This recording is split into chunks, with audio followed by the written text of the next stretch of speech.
Hello, ladies and gentlemen. Your eyes do not deceive you. This is the DualShockers ShockCast. I'm your host, George Jimenez. I'm joined by Mr. Ryan Meitzer.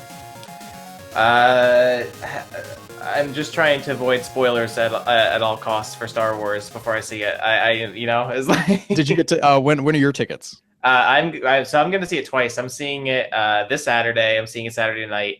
And then I'm going to go like a little bit after Christmas with my sister to go see it as well. Yeah, I'm watching it tomorrow night, which is the Thursday before it comes out. Yeah. At like 9 p.m. So I'm gonna be there at like 7. There's a bar nearby the theater, so I'm gonna get like hammered, and then lower all my expectations before I watch that movie, which I think is the right attitude. But I'm hearing good things about people who've already seen the VIP screening, and they seem to enjoy it. So I'm like, I can't wait. And I even did a special video where I played Jedi Knight 2, Ryan. Pretty great. Not Battlefront, although I guess we're going to talk about that later. Is like, you know what? At this point, if you want to play a definitive Star Wars game, Battlefront is probably not it.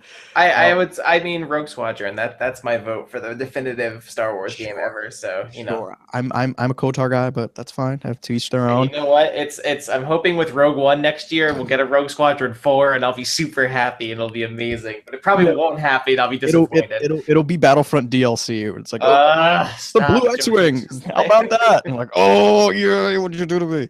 Yeah, guys, sorry. I'm gonna take the blame on this one, Ryan. Why there've not been so many shotcasts. I got engaged. I went on vacation, and then I got give me. And then I got the flu for like a week and a half, and so I'm just still barely recovering. So I feel like that was like the universe's way of like, too many good things are happening to you. I'm just gonna knock you down a peg, and I'm like, got it, universe. I will not be happy anymore. But yeah, video games happened, Ryan. Just because I was away does not mean that news stopped. There was an award show. There was a PlayStation did a thing. Oh man, so much to talk about. But Ryan, just for ha-has, new releases. What's coming out? What came out? What should I be amped up for? I mean, is your body ready? Because you're about to hear some pretty amazing new releases. Are you ready? So, all right. So for the week of December 13th to December 20th, 2015, George, get ready because Kung Fu Panda Showdown of Legendary Legends is coming to Wii U. It's coming. Game of the year. So we've got 12 out of 10 releases. We've got that. We've got Summon Night 5 for PSP. So I think that's coming out on PSN, like as a classics type thing. Parappa the Rapper 2 for PS4. Game of the year from like the 2000s or 90s when it came out. Biker Mice from Mars for iPhone, Android, and iPad. Battle High 2 A+ for Xbox One. Blaze Rush for PS4. Minecraft Wii U edition for Wii U, Tony Hawk's Pro Skater 5 for Xbox 360 and PS3, and Underrail for PC. So a lot of good choices there. I don't know what you're going to pick, but Kung Fu Panda, that's the only thing that sounded vaguely familiar to anything. I feel like Parappa the Rapper is like Parappa the Rapper 2 is like the default winner of that category right there. You can have Parappa. I'm sure it's fine. I wonder how that plays now with like the latency and all that stuff, and see if that still has the same kind of funk to it. Was that the one with the onion guy, the onion master, or is that the first Parappa? That was the first one, yeah. Okay, is he back? Kick punch, it's all in the mind. I think so. I don't think I played 2, but I liked 1 a lot. So you don't hear many people talking about Parappa the Rapper 2. I know. It's like Parappa the Rapper is kind of a forgotten icon of gaming, but that's not what we're talking about, right? We're actually talking about new games and not ones that came out 15 years ago. Sure, so. Fine, Ryan. What are you? All right, Ryan. What happened at the Video Game Awards? People won stuff. Yeah. So I guess we're going to kind of recap just some of the things that happened at the beginning of the month. So the first major kind of game thing that happened at the beginning of the month was the Game Awards 2015, hosted by the ever eminent Jeff Keighley. He brought them back for this year. And a lot of awards were given out. Kind of the big winner was The Witcher 3 Wild Hunt, which ended up taking Game of the Year, and I think very deservedly so. I mean, it was up against some pretty stiff competition because it also, the other Game of the Year nominees were Super Mario Maker, Metal Gear Solid 5 Phantom Pain, Fallout 4, and Bloodborne. And it was funny because I think I forget. I think it was maybe Giuseppe or someone that said it, that like Super Mario Maker really had no chance in that category. It was just kind of there along for the ride because it's like an honor to be nominated. But yeah, but you know what? It was really stiff competition because I was happy that this was actually a really good year for games. Where last year you didn't really have that discussion. It was just like there was a handful of titles, and you're like, yeah, I guess I can GTA 5 remake. Yeah, sure. Because Dragon Age ended up winning last year, and then this year was The Witcher. But I think so. Yeah, and then obviously CD Projekt Red, the developer, ended up taking Develop of the Year.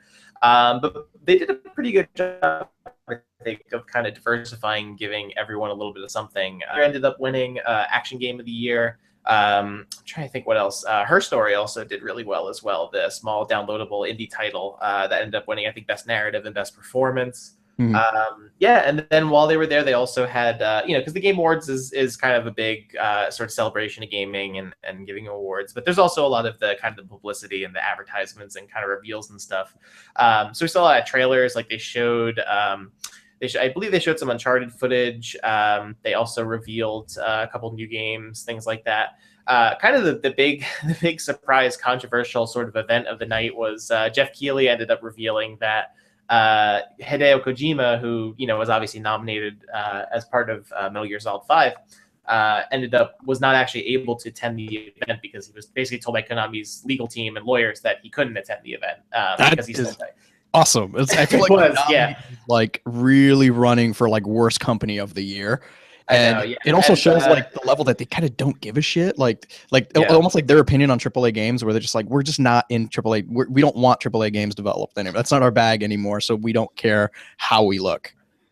Yeah, pretty much. I mean, because even Jeff admitted that, he admitted pretty recently after the fact that, that moment was obviously it was unscripted. So he didn't, he didn't plan that. He didn't put in the script or rehearse or anything. He just kind of said it. I think even when he said it, you could kind of tell, I think that he was kind of like nervous and a little bit hesitant to even say it. But I think it really, like, I respect him for that. I think it was a really, like, he made the right call, I think, to do that. And especially because, he's one of the most, kind of honored game developers. And we'll talk about this later with kind of the news that just came out yesterday. But that was kind of like the unexpected big moment of the night, I think, was just everyone. Because even when he said it, you could hear people in the audience start booing, and like you could, it was like no one knew where it was gonna go, and like I was like, oh my god, is he gonna say fuck Konami? And I'm like, if he says it, I'm on Jeff Keighley's team. I'm like, good for you, Jeff. Yeah, but it sounded like it seemed like Kojima was like a personal friend of his, and like you would want your friend to come to your award show, especially when you're gonna give him an award, and then when you find out he can't because lawyers.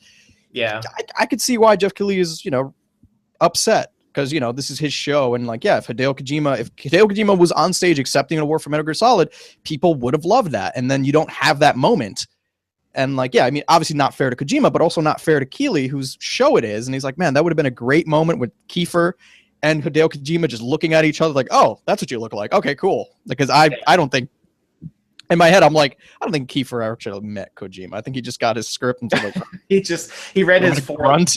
Great. He read the 4 lines that he had in the game, and then he was done basically. It was like, but I mean, that was pretty much it at this point. I thought the Game Awards overall were really good. I've been enjoying both this year and last year's ceremony way more than the VGX or the VGAs ever were, because the VGAs were pretty terrible. Like they were very rarely good.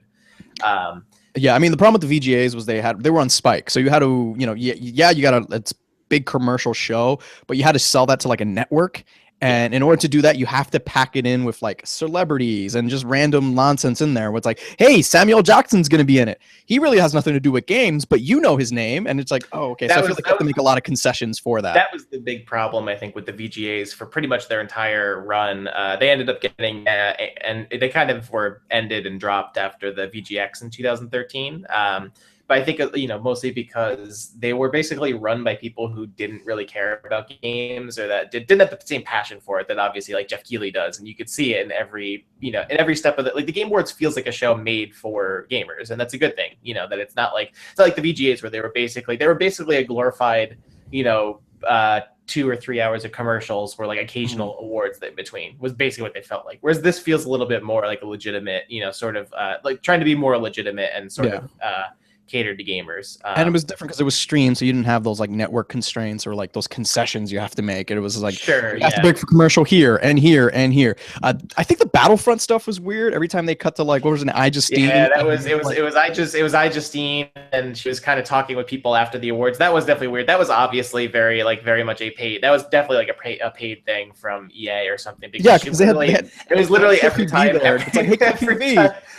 How do you feel about Star Wars? Because it was like, I guess it's good. I love Star Wars as a kid. And I was like, man, this Disney hype train just awesome. Yeah. Like it was going, man. It was very awkward and forced, and you could tell that it was definitely like a paid promotion by EA for the game, because it was literally like every time someone would get off, it was like Viva Sefer probably got off of her story, and they were like, "Congratulations on winning. What'd you think on Star Wars Battlefront?" It had literally nothing to do with anything that she's done. It was very awkward. I know a lot of people complain too, because even though they're not on TV, so they don't have those kind of same broadcast constraints. Like they still had commercials and stuff like that. So. And their big sponsor was Go90, who is their subsidiary of Verizon. So they had like tons of commercials for that all the time, and there was some weird stuff. But yeah. That when you're putting together an award show, especially when you stream, coming from experience from a person who does take part of an award show every year. Yeah. There's a lot of weirdness that happens, or like a lot of things you have to do with sponsors, and it's just kind of like, all right, how big of a banner you want? All right, great, just give me the fucking banner. Yeah, but overall, I approve. I definitely have been enjoying the Game Awards way more than the VGAs, and I'm looking forward to them coming back next year. It was a better show. But yeah, it seemed a lot tighter, and I was like, you know what, I'm always happy for a tight show. It was a much shorter show. It was only like 2 hours as opposed to like last year's being almost 3. So yeah. I guess that's pretty much it with the Game Awards, because then pretty much right after that was PlayStation Experience 2015. So this was the second year of PlayStation's kind of their own kind of little mini E3 that's basically dedicated to all things PlayStation. So I don't know. Did you watch the event at all, or any of the streams or anything like that? Or I saw a bunch of it. I totally spaced out on the final. I must have left the room for like an hour or something during it, and I came back and I got on Twitter, and I'm like, and it was done. And I was like, oh, then I look on Twitter. I'm like, Final Fantasy. I'm like, all right, they announced that, and then that was like the second thing they showed. So it was like, yeah. To Final Fantasy. I'm like, I when it was first announced back at E3, and you were there next to me, I was one of the not skeptics, but I was one of those people where I was like, all right, guys, we need to calm down. That was just a 30-second CG trailer. Let's see what the game looks like before we start like praising it and calling it the greatest thing since sliced bread. The second coming of Jesus, yeah. Right. I mean, Brian, you were there. People were like crying. It was a pretty like usually the biggest, like most intense reaction I've ever seen to anything at E3. I didn't think in my lifetime I would see this. Not in my lifetime. I'm like, dude, calm down. Yeah. Like. It's no Force Awakens, right, man?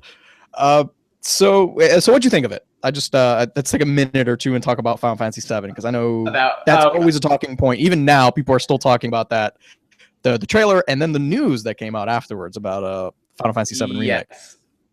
Yes, I guess to go into that really quick. No, I think I'm definitely way more interested in, I was interested definitely in, like, I'm not a big Final Fantasy person, so I'm just gonna, just say that right off the bat, is like Final Fantasy's not really not that I hate Final Fantasy, it's just I've never really like played a lot of the games. They never grabbed me, so like I don't have the same emotional connection to 7 that like so many people have, where that's like for a lot of people that's their first Final Fantasy game. So that's or their first kind of like RPG or anything like that. Yeah, that's obviously it's a very special game. It's like probably it's probably like the most iconic out of all the Final Fantasy games.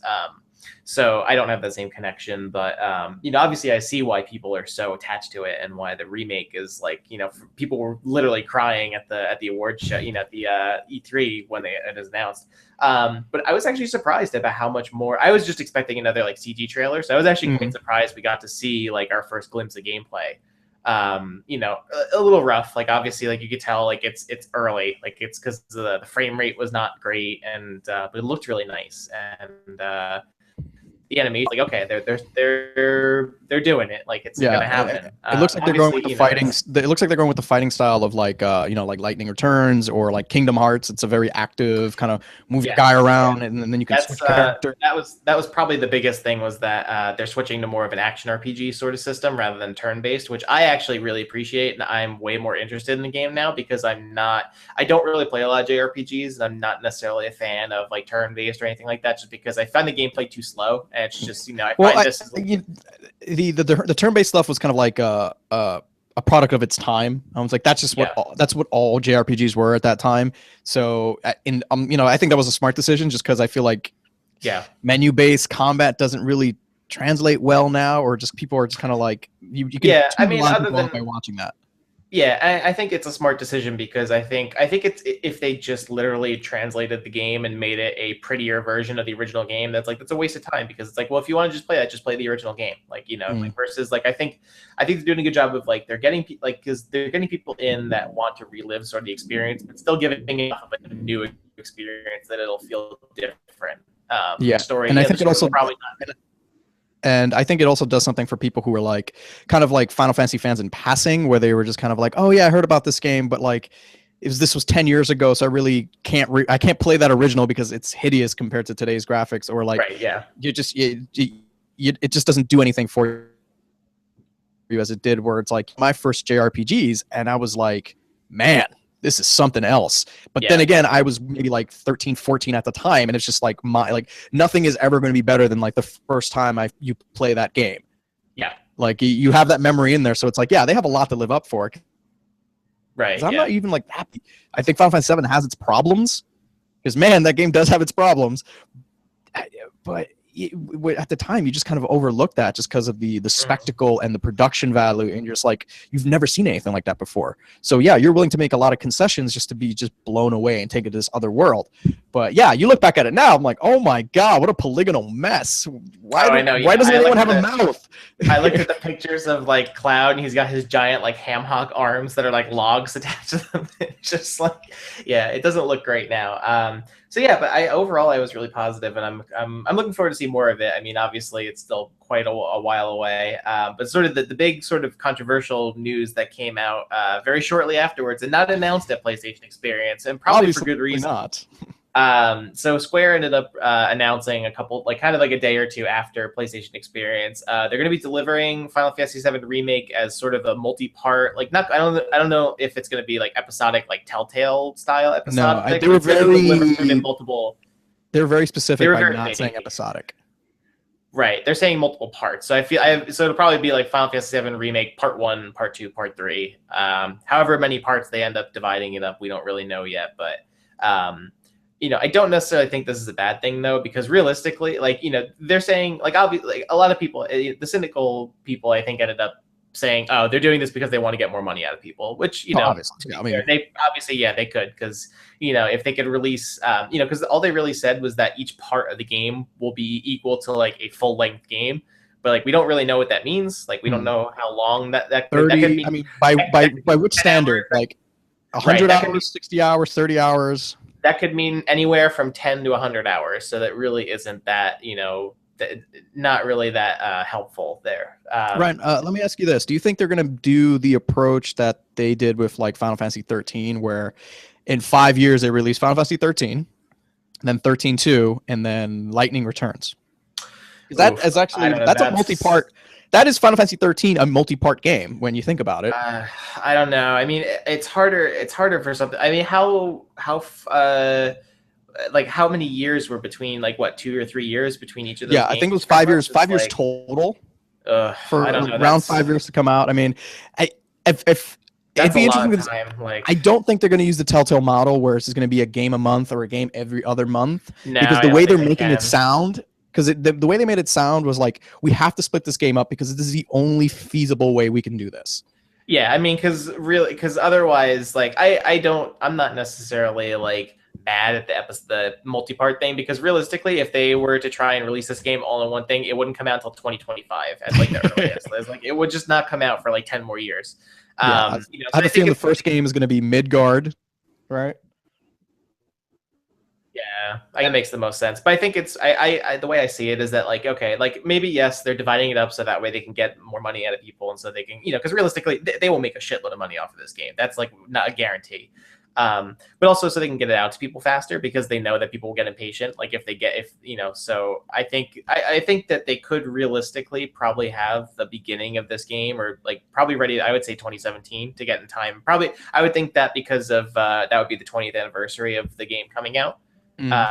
So that's kind of what I would imagine is they'll probably want to maybe get the first part out around like 2017. Yeah, I mean, depending on what they have done, because when you look at that trailer, it just kind of looks like the first 20 minutes of Fantasy 7. Yeah, I was gonna say it doesn't look like it's like it's a lot. It looks like it looks really good, but I'm like, yeah, that's probably like the first 15, 20 minutes of the game. So it's like they've got a long way to go. Yeah. So my concern is going to be like, what if this is only a 10, 15 hour long game? Because we're getting a director's cut, meaning we're not going to get a lot of that filler content that was in Final Fantasy 7. And that was a game that could have used like a good editor at some point and be like, we don't need any part of this section. But like I said, this was a different time when if your JRPG wasn't 100 hours long, no one took you seriously. Yeah. You know what I mean? So it's going to be weird by today's standards, whether people are all going to be okay with like episode 1's only 30 hours and people are just, nope, not enough. It's not a game. I can't believe. And then we don't know how much these games are going to cost. I mean, are these going to be a full priced game? Are you going to release me? And they're making it sound multi-part, but really it's going to be 3 games.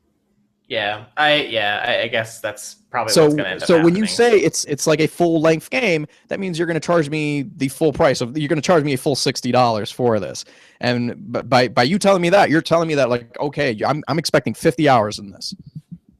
Yeah. Like how weird. Like I'm curious to see what that's going to be like. But I think your time frame is probably accurate. I would say holiday 2017. Yeah. Assuming they've been working on this for years, which I don't even know if that's even possible. I feel like they were started working on this like that week of E3 when they were like, we need something big because we got nothing for this holiday season. We need a big announcement to throw, to like distract people from the fact that we don't have anything solid this holiday. And that was what they came up with at the time. And like, I would love, Ryan. I would love to know in the background. It's like, oh no, we've been working on this like 3 or 4 years. It's wait till holiday season's gonna blow our minds. But like, I don't think it's been that long. I think it's maybe been like a year at max. I don't think it's been that long. So yeah, and considering they're working on Final Fantasy 15, it looks like they put some time into that. So I don't know where you find. And then they're also working on Kingdom Hearts 3. So I'm like, I don't know where they found the time to be like, oh yeah, by the way, let's all secretly work on Final Fantasy 7.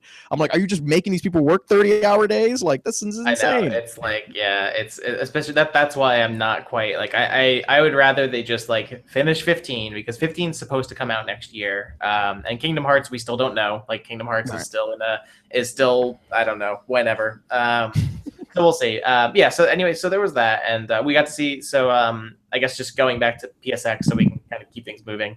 The main things they ended up showing was in the beginning of they kind of started off with Uncharted 4. They showed a new scene from that, which was kind of cool because they showed it was a scene between Nate and his brother Sam, I think is his older brother, played by Troy Baker, and basically it was kind of this cool like sort of somber, more low key scene that wasn't really like the big like sort of action scenes like we've seen every other time. So it was a little bit more of an kind of introspective like story based thing, and it was cool because then we also got to see a surprise dialogue option, which we've never had in Uncharted. It was a very like sort of Mass Effect style thing, which I saw it and I was kind of like, I don't know, this seems a little weird. But I think thinking about it, it kind of makes sense. Is maybe like I don't think it's gonna be the kind of thing that's gonna be like it's gonna stop every 10 seconds and ask you, oh, what do you want to do, and then do like a Mass Effect style dialogue. I think it'll only be like at certain points in the story. I mean, that's weird because the Nathan Drake character, like, what are all your responses? Are they all just snarky responses? I know, he's a snarky douche. Yeah.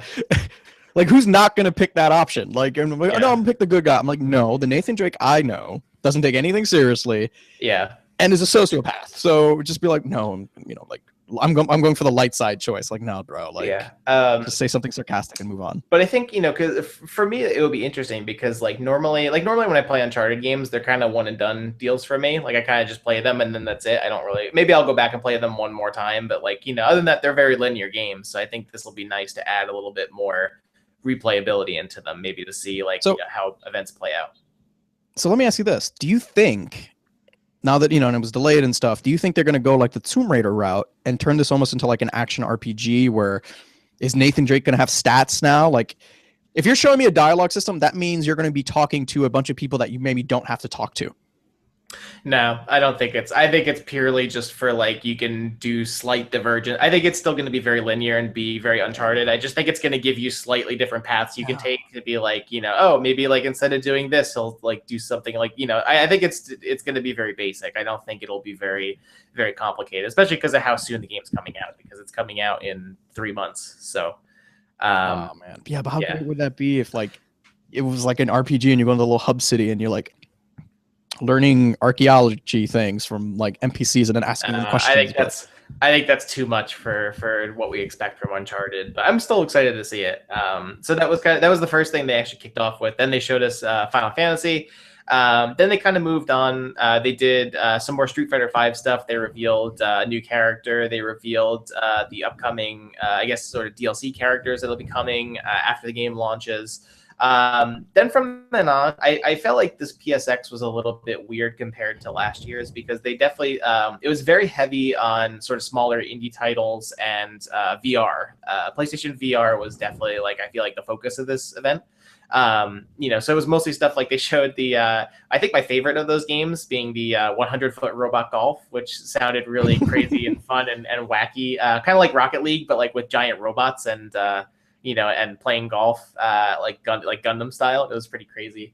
But it just, the pacing of the show was a little bit weird, because they basically, like, they started off so strong because they were like, they've got Uncharted, they've got Final Fantasy, like they started off really strong. And then a lot of the times the show just kind of felt like it nosedived and just really got into some not really that interesting stuff.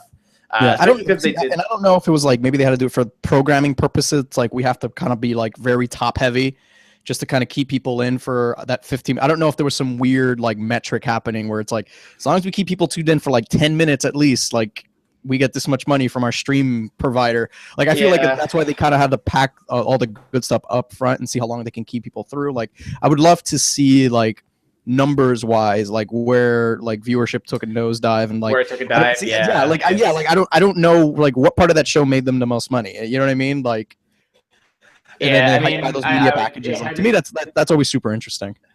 It had to be the beginning and the end, because that was the most exciting stuff that ended up happening. Because then after that, they showed Battleborn for a little bit, which I'm not excited about that game at all. They talked about Star Wars Battlefront and Call of Duty for a while, but they didn't really announce anything new. They were just kind of like, hey, these games are out, they're doing really well on PlayStation, you should go and play them. And that was basically about it, other than revealing, I guess, that the Call of Duty DLC is going to be coming early, but we already knew that. There wasn't anything new really announced. It's weird because like Call of Duty and Battlefront are like Sony's holiday games, especially with the exclusive content that they have. But really, it was really weird that they're just hammering the fact home where it's like, hey, you got a PS4, you're looking for something to play? Star Wars. Or Call of Duty. It's a little, but I mean, it's part of the fact that they know that their holiday lineup was really weak this year, so they had to kind of lean on those two games to support them through the holiday season, because they really had nothing else big coming out. So yeah, it was very heavy on like the sort of PlayStation VR stuff. No release date or price or anything like that for VR just yet, which was kind of what I was expecting. I kind of thought that this would be the big kind of moment for it to get people on board, but it didn't happen. So it's going to be a while. And then the only other really big announcements I can really recall from PSX were they revealed Ni no Kuni 2, which is a pretty exciting reveal. They revealed that. I think that was probably the biggest new thing that was shown there, I think, was Ni no Kuni 2, which looked really nice. And, so. That game's always gorgeous. Like, I love the look of that game. Yeah, it's because it just looks so beautiful. Like, it's so animated and vibrant and colorful. And it's, Yeah, that game made me. What I like about that game, it's a very standard JRPG, but it's so gorgeous and pretty. Where you're just kind of like, you know what? It's very grindy, but I don't mind grinding in a world that looks that beautiful. And I'm like, okay, I'll put up with this for a while. Which is kind of like my opinion of Star Wars Battlefront in a nutshell. Yeah. I mean, that was pretty much it. That was like the biggest thing revealed. Kind of a lot of the stuff that they showed at E3 was kind of MIA at PSX, like no Horizon. No Last Guardian, Dreams. I think they had a demo there for a bit that looked pretty cool. But again, that's like a hard. it's a hard game to demo because it like takes a lot of explanation. I think that's kind of one you're just gonna have to play around with yourself. It's not necessarily like, you know, one that you could just watch someone be like, look at me make trees and make, you know, dream creations and things like that. Yeah. Because it's like it's hard to. That's gonna be a game that's gonna benefit from either doing some sort of weird demo where it's like, here are like the first 3 hours of the game and here's the tool set, and like I think you kind of have to let people start creating things for that game before it comes out, just so they have an idea of like what it is, because I still don't know what that game is.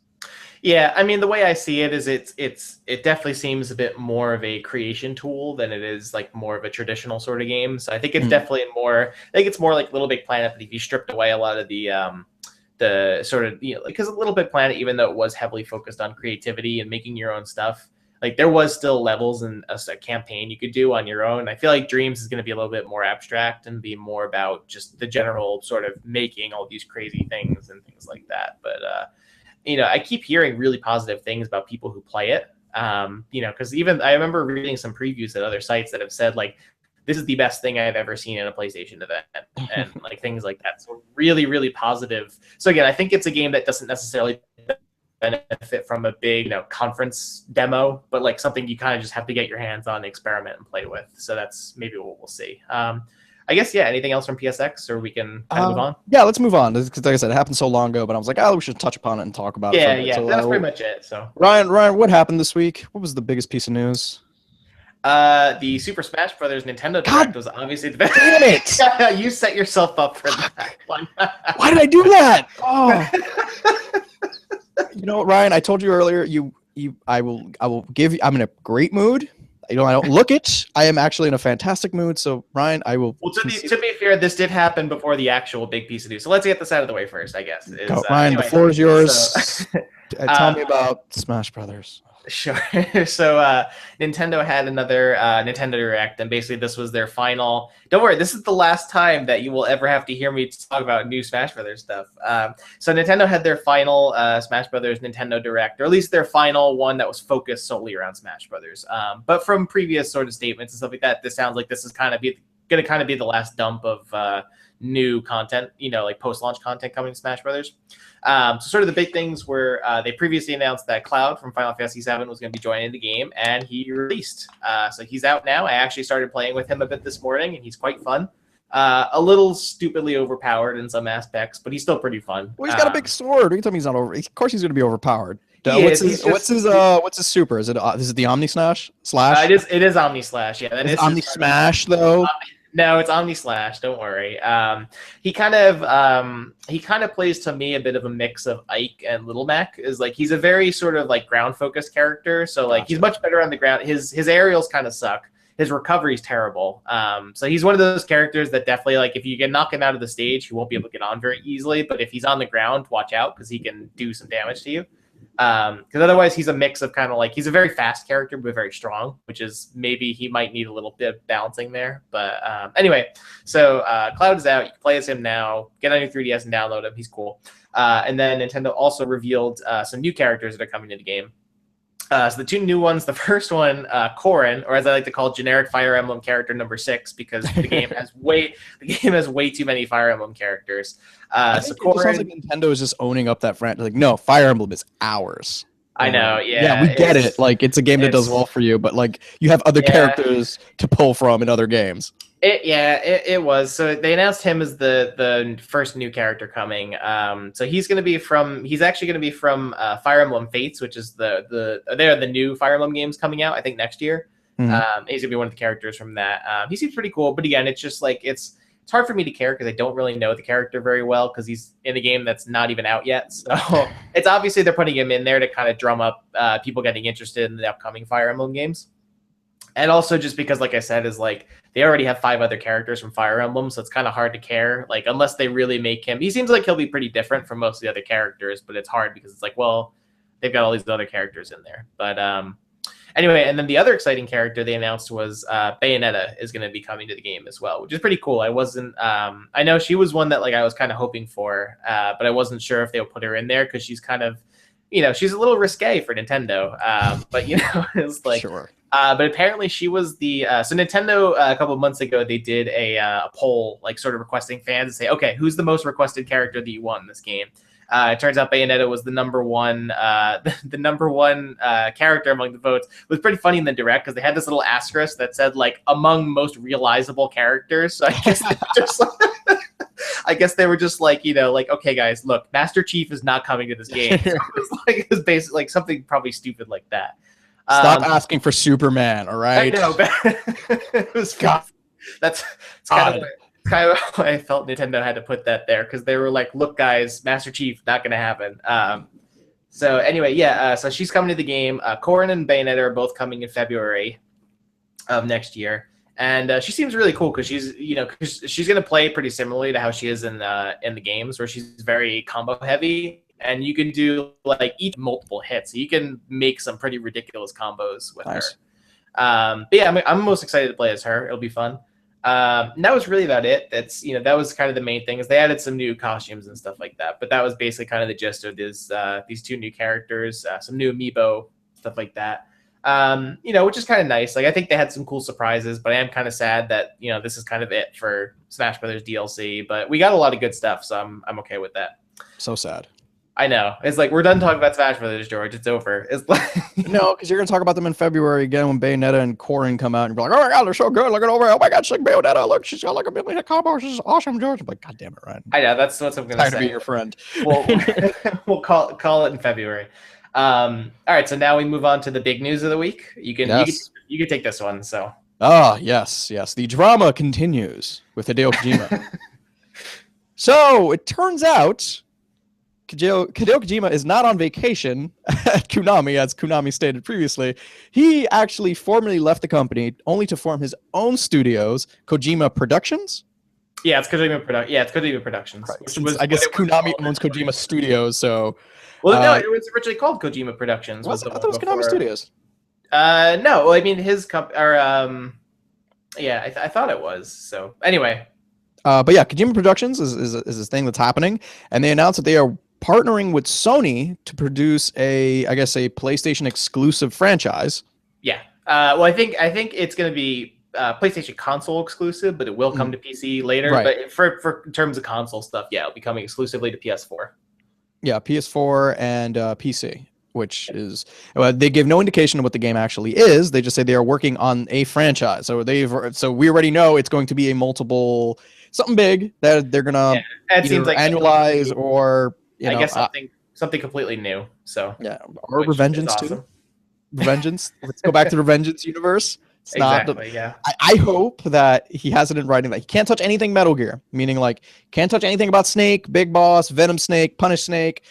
But Raiden is completely.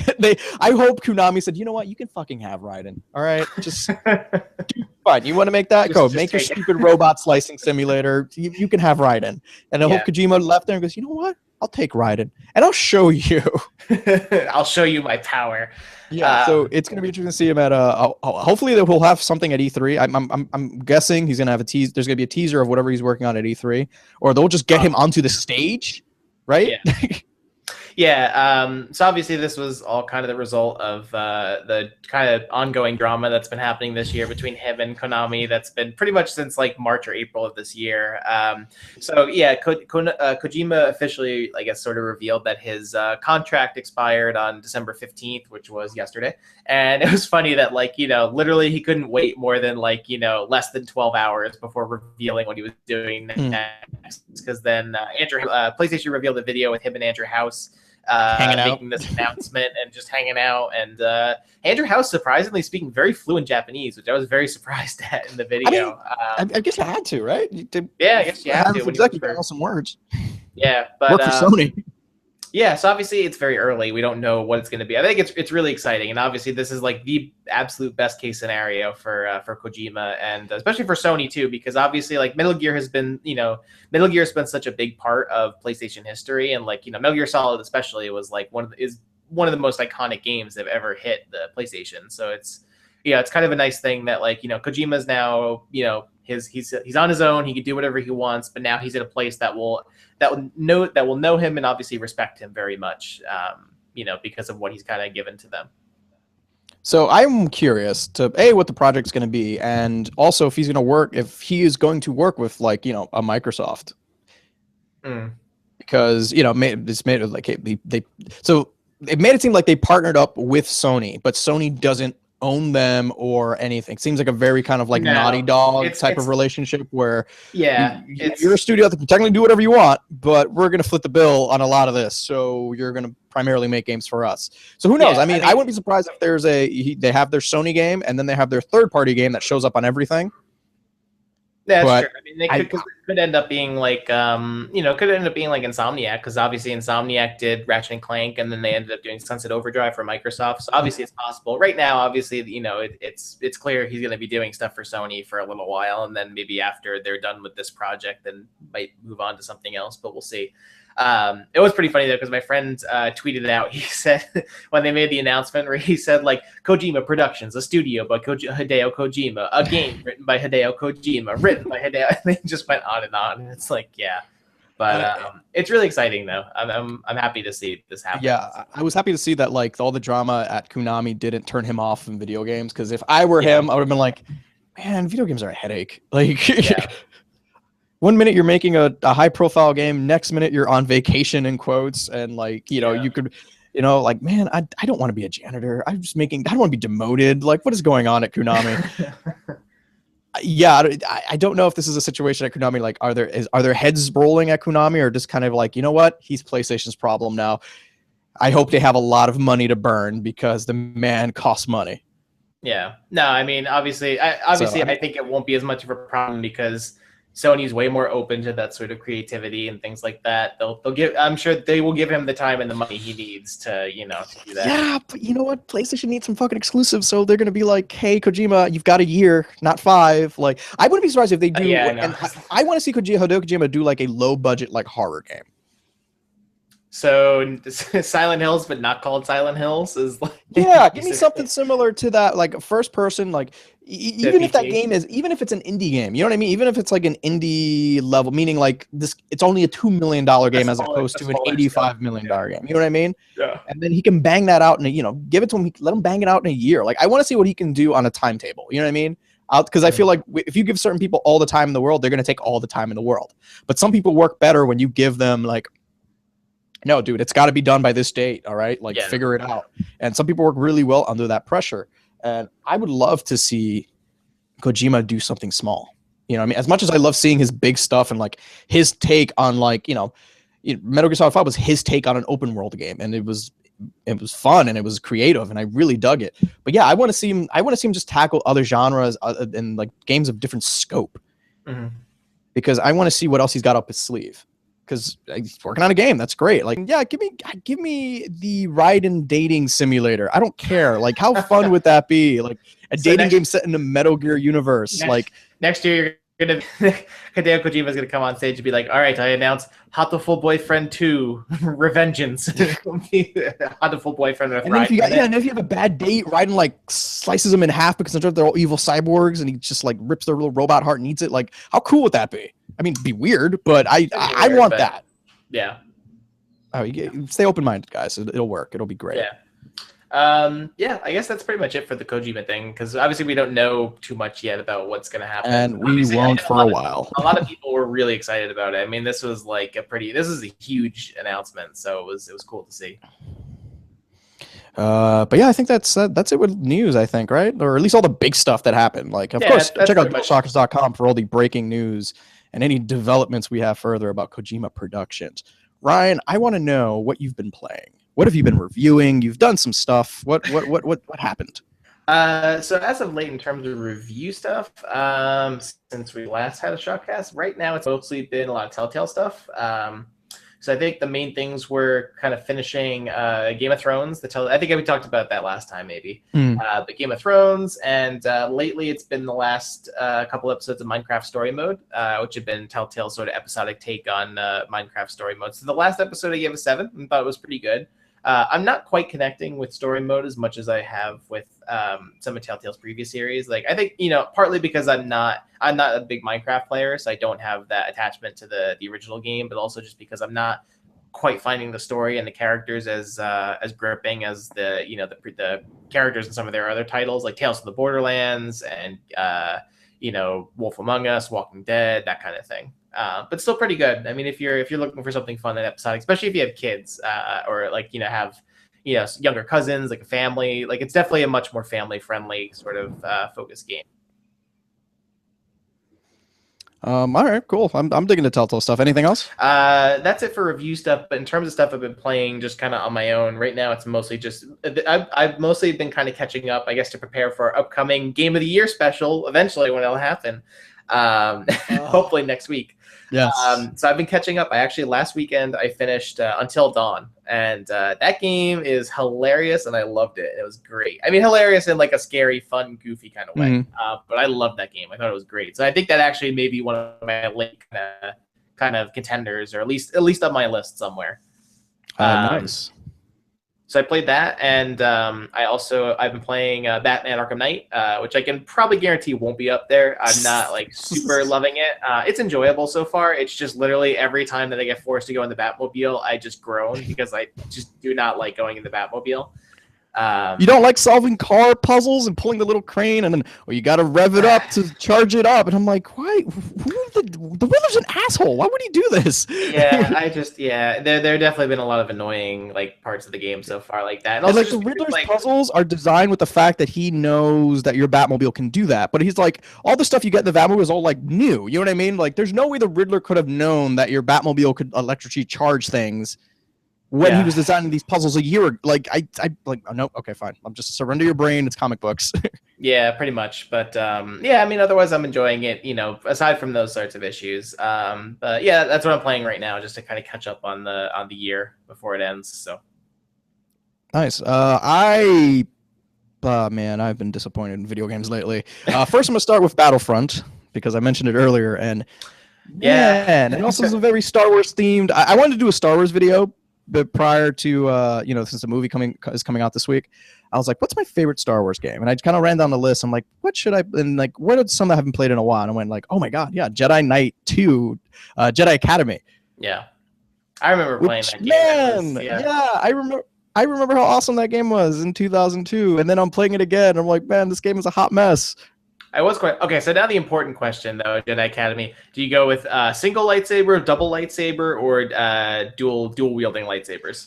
In the very beginning of the game, you can only choose a single. But when I played it on Xbox way back in the day, I went dual side. I was on a Darth Maul kick, and I was like, "What? Lightsabers could be double sided?" And I was like, "I need that." So I started doing that. Was it really? I think I played the. You know what? I think I played the demo of it on PC, and I think I remember it let me do any one of those. That was the demo, but like I did the video right from scratch, and you can only design your guy.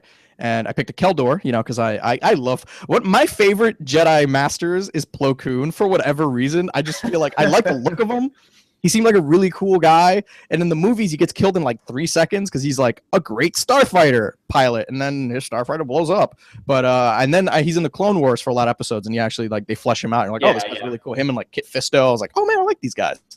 I know, I love Kit Fisto, and like they're such badasses in like the expanded universe, but then like in Revenge of the Sith, they get killed in like 3 seconds. It's like he was. Kit Fisto was the one they sent to go with Mace Windu, who apparently they're like the best Jedi ever, and then Palpatine just gives them the business. And I was that upset me, especially when you start reading and like watching, like, oh man, Plo Koon's really cool. Oh man, Kit Fisto's really cool, and you're like, oh, that was such like an elegant death for them. Yeah, pretty much. But yeah, I was playing Jedi because I was like, oh, I can always do like a Battlefront, and then the more I play Battlefront, the more I hate it. Yeah, that's kind of been my. I played the beta Battlefront a couple months ago when that happened, and I've been tempted to get it because it's especially lately because it's been popping up in some sales for like $40 or whatever. I thought maybe, but it's I just realistically I know that like because the game's pretty much a multiplayer only game, and I just in general I don't play them very often. Like I think if I had a especially because most of my friends that I play with online are all on PC.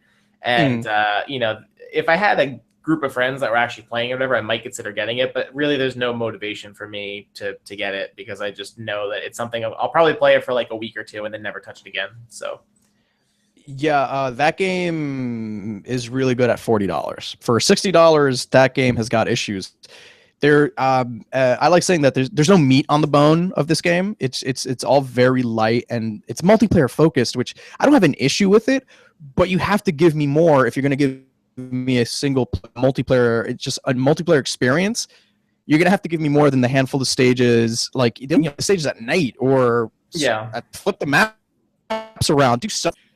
But and then also like their character progression is so, oh man, there's just nothing there. It's so lean. Yeah, that, like you unlock there's 5 different laser pistols that you can, there's 5 blaster guns that you can unlock, and then they use this weird kind of card system that like Battlefront blueprint. Like I've played really good Battlefront games before. You pick a class and and then you die, you can pick a different class. Vehicles are there. They had like a single player component where you're fighting over planets and you can blockade each other. And I'm like, man, really, really weird. But it's a gorgeous game. It is from the production standpoint. Oh my god, like when you're doing the walker assault on Hoth and you're just like under a walker looking up, and then there's like blaster fire coming this way and you see X-Wings fly over your head. And you're like, man, this is a nice looking game. Yeah. But then that's it. Like once you kind of get over that like initial awe of it, there's not anything. It's style over substance. There's nothing there. It looks great, and but like I said, it's like realistically, I know that I probably won't play that game very long if I get it. So maybe if the holidays, if it's cheap, I'll get it. But I just don't. Not something, especially because, I mean, A, I've got enough I have to play right now, but B, also, it's just I know it's something that I'm just not going to play for very long. I am looking to try and get, I do want to play Tomb Raider over the holidays, so I think I'm probably going to try and pick that up when I'm home, during break, and I won't have much to do, so. Yeah, same here. Tomb Raider's been on my list, and I definitely want to get to that before I start taking any heavy Game of the Year discussions. Yeah. But yeah, I mean, from what I heard, it sounds phenomenal. Yeah. And what else did I play? Oh, I did a review for Just Cause 3 that just went up a few days ago.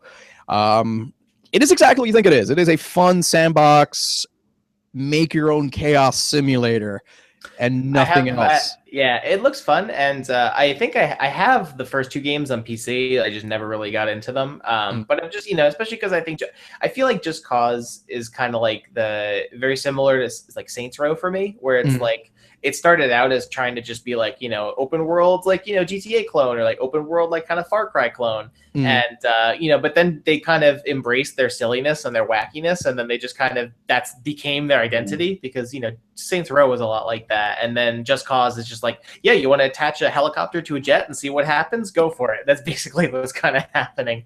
So Just Cause 3 looks pretty fun. I might maybe try and give that a shot at some point. It is really fun. And a lot of my problems with the game, and you'll see it in my review, is that like a lot of the really good stuff is gated behind bullshit.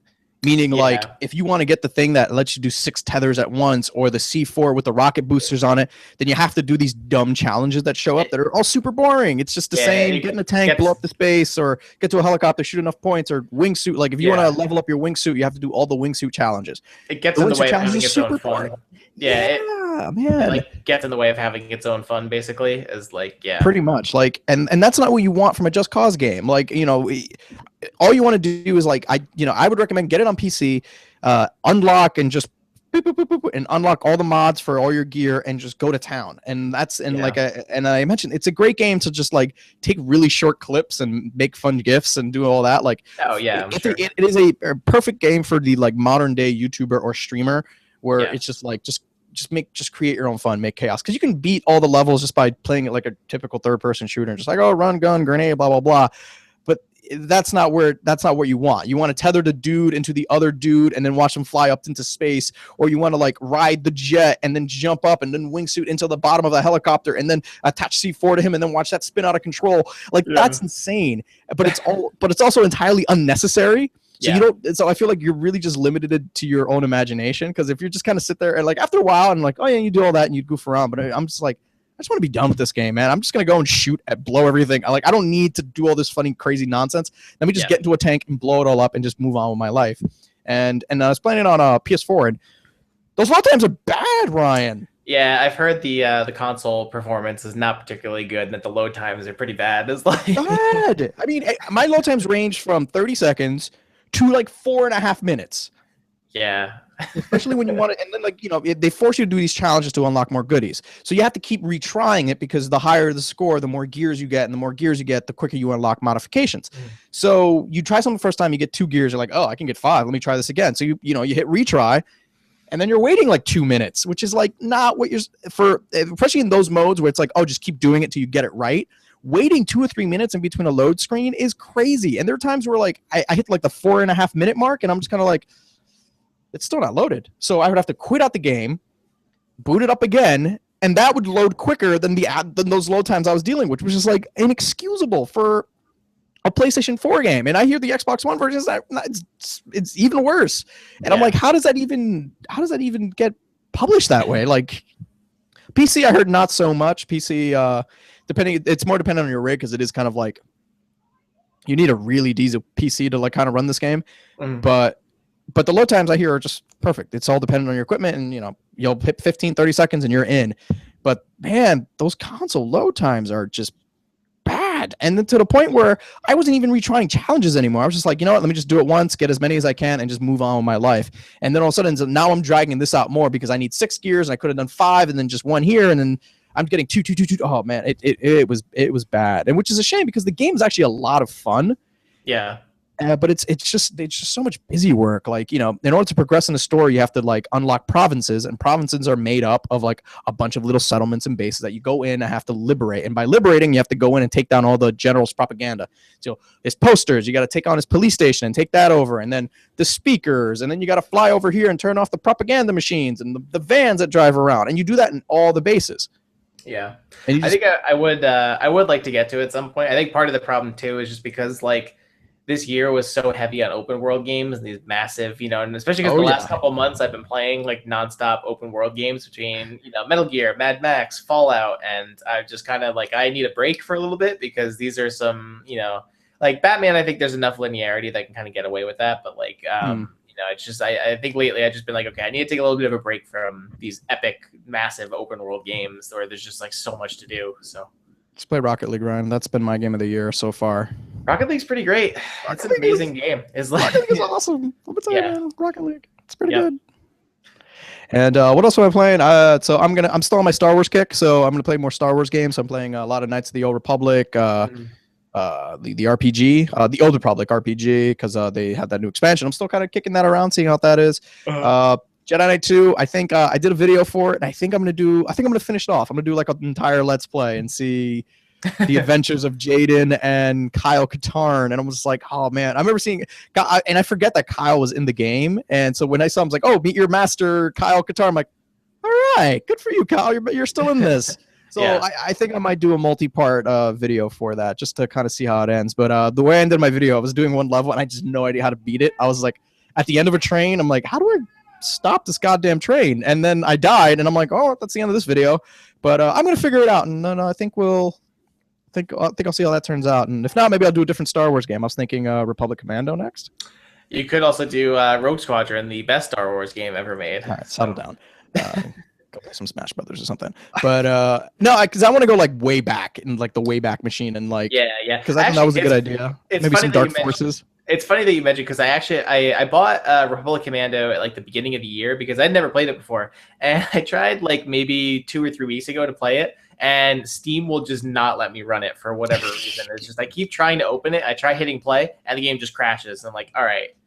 I feel like a game that could probably run on DOS. Like it's probably not even meant to. Like it doesn't even know what Windows 8 is. Where it's just like, no, I'm not even. I'm on Windows 7, and I don't know. I had to look at it and see. It's because it was like it was just recently released on like I think like not quite remastered, but like a slightly updated. Like this will actually run on modern PC's version. But it just every time I try running it, Steam just crashes. So that game is so cool.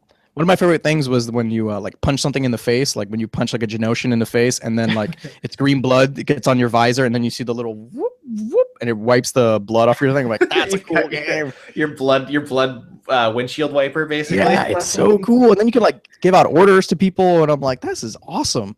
It's very reminiscent of like almost like Halo 5 for like the same kind of vibe. Like, go kill that guy, go open that door. I'm like, all right. Like I like Republic Commando, strangely. Yeah. I think I want to find one of those Boba Fett bounty hunter games, though. I think that'll probably be a good video too.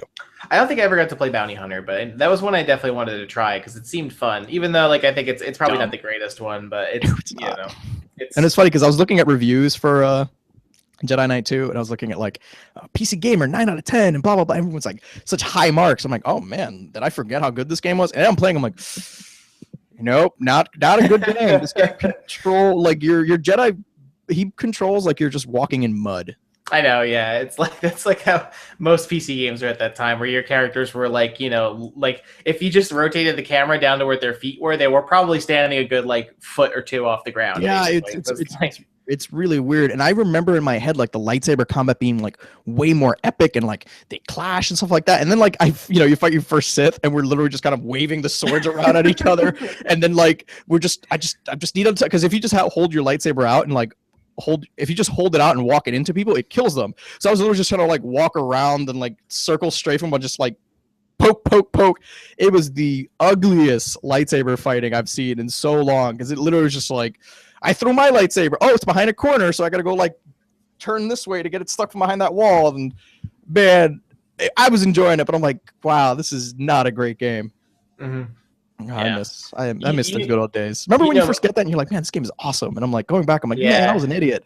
Yeah. I mean, you know my feelings that Rogue Squadron and Rogue Squadron 2, the finest Star Wars game was ever made. Fine. Anyway.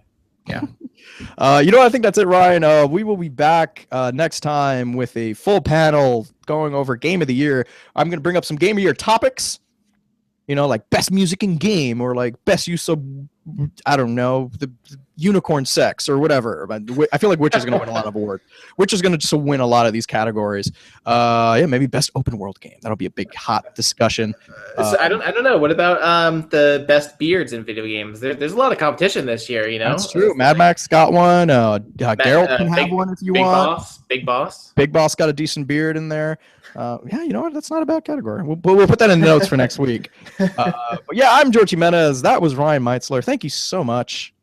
Ryan, you can say goodbye. I'm sorry. I just like stepped all over you. And it's like you're allowed to say goodbye, Ryan. May the force be with you all, always. And with you.